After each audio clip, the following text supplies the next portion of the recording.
अथ अष्टादशो अध्याय। अर्जुन बोले, हे महाबाहो, हे अंतर्यामिन, हे वासुदेव, मैं संन्यास और त्याग के तत्व को पृथक पृथक जानना चाहता हूँ। श्री भगवान बोले, कितने ही पंडित जन तो काम्य कर्मों के त्याग को संन्यास समझते हैं तथा दूसरे विचार कुशल पुरुष सब कर्मों के फल के त्याग को त्याग कहते हैं। कई एक विद्वान ऐसा कहते हैं कि कर्म मात्र दोषयुक्त हैं, इसलिए त्यागने के योग्य हैं, और दूसरे विद्वान यह कहते हैं कि यज्ञ दान और तप रूप कर्म त्यागने योग्य नहीं है। हे पुरुष श्रेष्ठ अर्जुन, संन्यास और त्याग इन दोनों में से पहले त्याग के विषय में तू मेरा निश्चय सुन, क्योंकि त्याग सात्विक राजस और तामस भेद से तीन प्रकार का कहा गया है। यज्ञ दान और तप रूप कर्म त्याग करने की योग्य नहीं है, बल्कि वह तो अवश्य कर्तव्य है, क्योंकि यज्ञ दान और तप ये तीनों ही कर्म बुद्धिमान पुरुषों को पवित्र करने वाले हैं।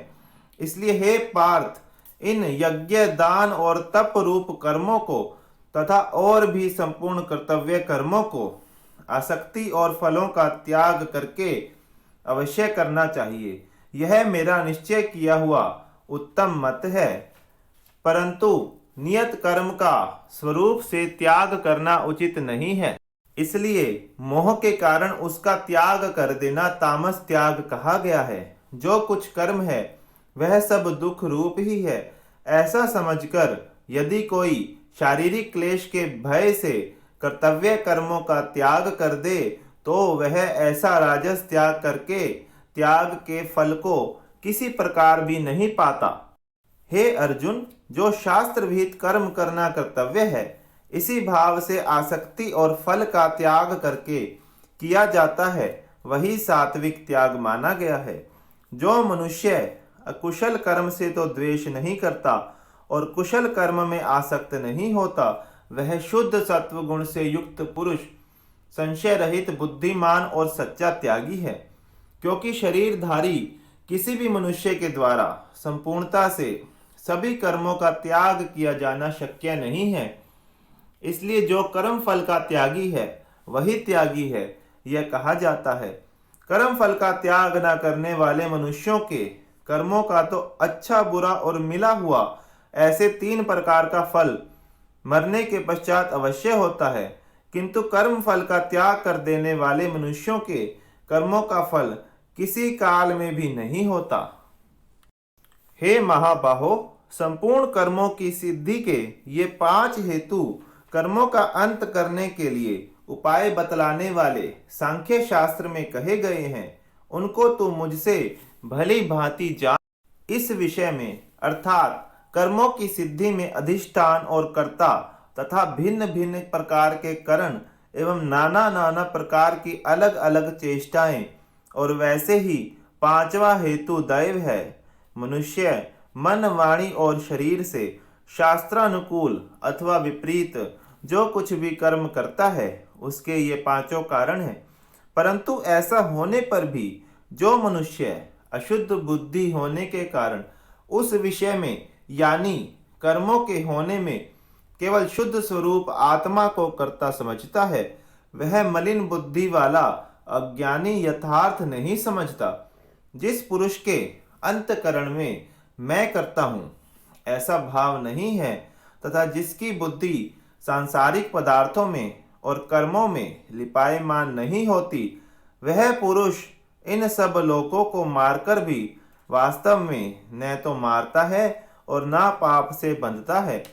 ज्ञाता, ज्ञान और ज्ञेय ये तीन प्रकार की कर्म प्रेरणा और कर्ता करण तथा क्रिया ये तीन प्रकार का कर्म संग्रह है। गुणों की संख्या करने वाले शास्त्र में ज्ञान और कर्म तथा कर्ता गुणों के भेद से तीन तीन प्रकार के ही कहे गए हैं, उनको भी तू मुझसे भली भांति सुन। जिस ज्ञान से मनुष्य पृथक पृथक सब भूतों में एक अविनाशी परमात्मा भाव को विभाग रहित समभाव से स्थित देखता है, उस ज्ञान को तो तू सात्विक जान। किंतु जो ज्ञान अर्थात जिस ज्ञान के द्वारा मनुष्य संपूर्ण भूतों में भिन्न भिन्न प्रकार के नाना भावों को अलग अलग जानता है, उस ज्ञान को तू राजस जान। परंतु जो ज्ञान एक कार्य रूप शरीर में ही संपूर्ण के सदृश आसक्त है तथा जो बिना युक्ति वाला तात्विक अर्थ से रहित और तुच्छ है, वह तामस कहा गया है। जो कर्म शास्त्र विधि से नियत किया हुआ और कर्तापन के अभिमान से रहित हो तथा फल ना चाहने वाले पुरुष द्वारा बिना राग द्वेष के किया गया हो, वह सात्विक कहा जाता है। परंतु जो कर्म बहुत परिश्रम से युक्त होता है तथा भोगों को चाहने वाले पुरुष द्वारा या अहंकार युक्त पुरुष द्वारा किया जाता है, वह कर्म राजस कहा गया है। जो कर्म परिणाम हानि हिंसा और सामर्थ्य को ना विचार कर केवल अज्ञान से आरंभ किया जाता है, वह तामस कहा जाता है। जो कर्ता संग्रहित अहंकार के वचन ना बोलने वाला, धैर्य और उत्साह से युक्त तथा कार्य के सिद्ध होने और ना होने में हर्ष शोक आदि विकारों से रहित है, वह सात्विक कहा जाता है। जो कर्ता आसक्ति से युक्त कर्मों के फल को चाहने वाला और लोभी है तथा दूसरों को कष्ट देने के स्वभाव वाला अशुद्धाचारी और हर्ष शोक से लिप्त है, वह राजस कहा गया है। जो कर्ता अयुक्त, शिक्षा से रहित, घमंडी, धूर्त और दूसरों की जीविका का नाश करने वाला तथा शोक करने वाला, आलसी और दीर्घ सूत्री है, वह तामस कहा जाता है। हे धनंजय, अब तो बुद्धि का और धृति का भी गुणों के अनुसार 3 प्रकार का भेद मेरे द्वारा संपूर्णता से विभाग पूर्वक कहा जाने वाला सुन। हे पार्थ, जो बुद्धि प्रवृत्ति मार्ग और निवृत्ति मार्ग को, कर्तव्य और अकर्तव्य को, भय और अभय को तथा बंधन और मोक्ष को यथार्थ जानती है, वह बुद्धि सात्विकी है। हे पार्थ, मनुष्य जिस बुद्धि के द्वारा धर्म और अधर्म को तथा कर्तव्य और अकर्तव्य को भी यथार्थ नहीं जानता, वह बुद्धि राजसी है। हे अर्जुन, जो तमोगुण से घिरी हुई बुद्धि अधर्म को भी यह धर्म है ऐसा मान लेती है तथा इसी प्रकार अन्य संपूर्ण पदार्थों को भी विपरीत मान लेती है, वह बुद्धि तामसी है। हे पार्थ, जिस अव्यभिचारिणी धारण शक्ति से मनुष्य ध्यान योग के द्वारा मन, प्राण और इंद्रियों की क्रियाओं को धारण करता है, वह धृति सात्विकी है। परंतु हे पृथापुत्र अर्जुन, फल की इच्छा वाला मनुष्य जिस धारण शक्ति के द्वारा अत्यंत आसक्ति से धर्म, अर्थ और कामों को धारण करता है, वह धारण शक्ति राजसी है। हे पार्थ, दुष्ट बुद्धि वाला मनुष्य जिस धारण शक्ति के द्वारा निद्रा, भय, चिंता और दुख को तथा उन्मत्तता को भी नहीं छोड़ता अर्थात धारण किए रहता है, वह धारण शक्ति तामसी है। हे भरत श्रेष्ठ, अब 3 प्रकार के सुख को भी तू मुझसे सुन। जिस सुख में साधक मनुष्य भजन, ध्यान और सेवादि के अभ्यास से रमण करता है और जिससे दुखों के अंत को प्राप्त हो जाता है, जो ऐसा सुख है वह आरंभ काल में यद्यपि विष के तुल्य प्रतीत होता है, परंतु परिणाम में अमृत के तुल्य है। इसलिए वह परमात्म विषयक बुद्धि के प्रसाद से उत्पन्न होने वाला सुख सात्विक कहा गया है। जो सुख विषय और इंद्रियों के संयोग से होता है, वह पहले भोग काल में अमृत के तुल्य प्रतीत होने पर भी परिणाम में विष के तुल्य है, इसलिए वह सुख राजस कहा गया है। जो सुख भोग काल में तथा परिणाम में भी आत्मा को मोहित करने वाला है, वह निद्रा, आलस्य और प्रमाद से उत्पन्न सुख तामस कहा गया है। पृथ्वी में या आकाश में अथवा देवताओं में तथा इनके सिवा और कहीं भी ऐसा कोई भी सत्व नहीं है जो प्रकृति से उत्पन्न इन तीनों गुणों से रहित हो। हे परंतप, ब्राह्मण, क्षत्रिय और वैश्यों के तथा शूद्रों के कर्म स्वभाव से उत्पन्न गुणों द्वारा विभक्त किए गए हैं।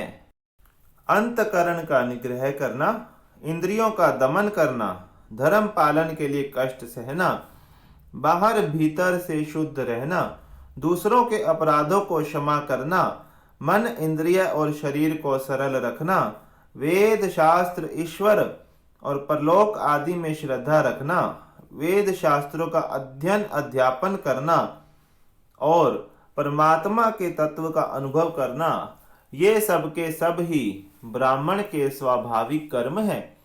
शूरवीरता, तेज, धैर्य, चतुरता और युद्ध में ना भागना, दान देना और स्वामी भाव, ये सब के सब ही क्षत्रिय के स्वाभाविक कर्म है। खेती, गोपालन और क्रय विक्रय रूप सत्य व्यवहार, ये वैश्य के स्वाभाविक कर्म है। तथा सब वर्णों की सेवा करना शूद्र का भी स्वाभाविक कर्म है। अपने अपने स्वाभाविक कर्मों में तत्परता से लगा हुआ मनुष्य भगवत प्राप्ति रूप परम सिद्धि को प्राप्त हो जाता है।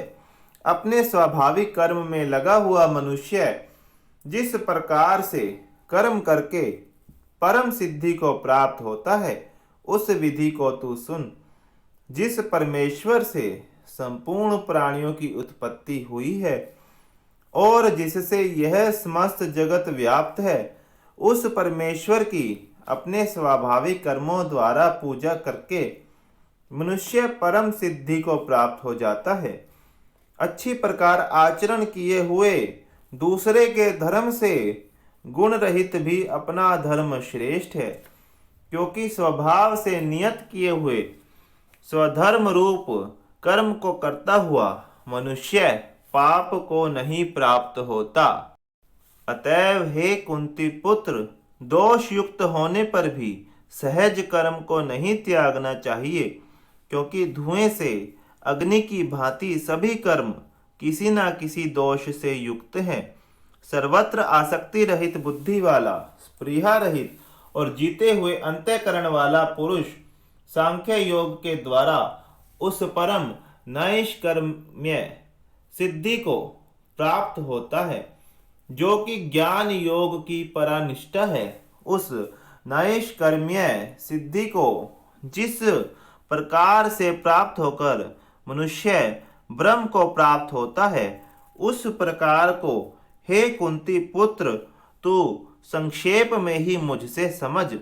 विशुद्ध बुद्धि से युक्त तथा हल्का, सात्विक और नियमित भोजन करने वाला, शब्दादि विषयों का त्याग करके एकांत और शुद्ध देश का सेवन करने वाला, सात्विक धारण शक्ति के द्वारा अंतःकरण और इंद्रियों का संयम करके मन, वाणी और शरीर को वश में कर लेने वाला, राग द्वेष को सर्वथा नष्ट करके भली भांति दृढ़ वैराग्य आश्रय लेने वाला तथा अहंकार, बल, घमंड, काम, क्रोध और परिग्रह का त्याग करके निरंतर ध्यान योग के परायण रहने वाला, ममता रहित और शांति युक्त पुरुष सच्चिदानंद घन ब्रह्म में अभिन्न भाव से स्थित होने का पात्र होता है। फिर वह सच्चिदानंद घन ब्रह्म में एक ही भाव से स्थित प्रसन्न मन वाला योगी ना तो किसी के लिए शोक करता है और ना किसी की आकांक्षा ही करता है। ऐसा समस्त प्राणियों में समभाव वाला योगी मेरी पराभक्ति को प्राप्त हो जाता है। उस पराभक्ति के द्वारा वह मुझ परमात्मा को मैं जो हूँ और जितना हूँ ठीक वैसा का वैसा तत्व से जान लेता है तथा उस भक्ति से मुझको तत्व से जानकर तत्काल ही मुझ में प्रविष्ट हो जाता है। मेरे परायण हुआ कर्म योगी तो संपूर्ण कर्मों को सदा करता हुआ भी मेरी कृपा से सनातन अविनाशी परम पद को प्राप्त हो जाता है। सब कर्मों को मन से मुझ में अर्पण करके तथा समबुद्धि रूप योग को अवलंबन करके मेरे परायण और निरंतर मुझ में चित्तवाला हो। उपयुक्त प्रकार से मुझ में चित्तवाला होकर तू मेरी कृपा से समस्त संकटों को अनायास ही पार कर जाएगा। और यदि अहंकार के कारण मेरे वचनों को ना सुनेगा तो नष्ट हो जाएगा, अर्थात परमार्थ से भ्रष्ट हो जाएगा। जो तू अहंकार का आश्रय लेकर यह मान रहा है कि मैं युद्ध नहीं करूंगा, तो तेरा यह निश्चय मिथ्या है, क्योंकि तेरा स्वभाव तुझे जबरदस्ती युद्ध में लगा देगा। हे कुंती पुत्र, जिस कर्म को तू मोह के कारण करना नहीं चाहता, उसको भी अपने पूर्वकृत स्वाभाविक कर्म से बंधा हुआ परवश होकर करेगा। हे अर्जुन, शरीर रूप यंत्र में आरूढ़ हुए संपूर्ण प्राणियों को अंतर्यामी परमेश्वर अपनी माया से उनके कर्मों के अनुसार भ्रमण कराता हुआ सब प्राणियों के हृदय में स्थित है। हे भारत, तू सब प्रकार से उस परमेश्वर की ही शरण में जा। उस परमात्मा की कृपा से ही तू परम शांति को तथा सनातन परम धाम को प्राप्त होगा। इस प्रकार यह गोपनीय से भी अति गोपनीय ज्ञान मैंने तुमसे कह दिया। अब तू इस रहस्य युक्त ज्ञान को पूर्णतया भली भांति विचार कर जैसा चाहता है वैसा ही कर। संपूर्ण गोपनीयों से अति गोपनीय मेरे परम रहस्य युक्त वचन को तू फिर भी सुन। तू मेरा अतिशय प्रिय है, इससे यह परम हितकारक वचन मैं तुझसे कहूंगा। हे अर्जुन, तू मुझ में मन वाला हो, मेरा भक्त बन, मेरा पूजन करने वाला हो और मुझको प्रणाम कर। ऐसा करने से तू मुझे ही प्राप्त होगा। यह मैं तुझसे सत्य प्रतिज्ञा करता हूँ, क्योंकि तू मेरा अत्यंत प्रिय है। संपूर्ण धर्मों को अर्थात संपूर्ण कर्तव्य कर्मों को मुझ में त्याग कर तू केवल एक मुझ सर्वशक्तिमान सर्वाधार परमेश्वर की ही शरण में आ जा। मैं तुझे संपूर्ण पापों से मुक्त कर दूंगा। तू शोक मत कर। तुझे यह गीता रूप रहस्य में उपदेश किसी भी काल में न तो तप रहित मनुष्य से कहना चाहिए, ना भक्ति रहित से, और ना बिना सुनने की इच्छा वाले से ही कहना चाहिए, तथा जो मुझ में दोष दृष्टि रखता है उससे तो कभी भी नहीं कहना चाहिए। जो पुरुष मुझ में परम प्रेम करके इस परम रहस्य युक्त गीता शास्त्र को मेरे भक्तों में कहेगा, वह मुझको ही प्राप्त होगा, इसमें कोई संदेह नहीं है। उससे बढ़कर मेरा प्रिय कार्य करने वाला मनुष्यों में कोई भी नहीं है, तथा पृथ्वी भर में उससे बढ़कर मेरा प्रिय दूसरा कोई भविष्य में होगा भी नहीं। जो पुरुष इस धर्म में हम दोनों के संवाद रूप गीता शास्त्र को पढ़ेगा, उसके द्वारा भी मैं ज्ञान यज्ञ से पूजित होऊंगा, ऐसा मेरा मत है। जो मनुष्य श्रद्धा युक्त और दोष दृष्टि से रहित होकर इस गीता शास्त्र का श्रवण भी करेगा, वह भी पापों से मुक्त होकर उत्तम कर्म करने वालों के श्रेष्ठ लोकों को प्राप्त होगा। हे पार्थ, क्या इसको तूने एकाग्रचित से श्रवण किया?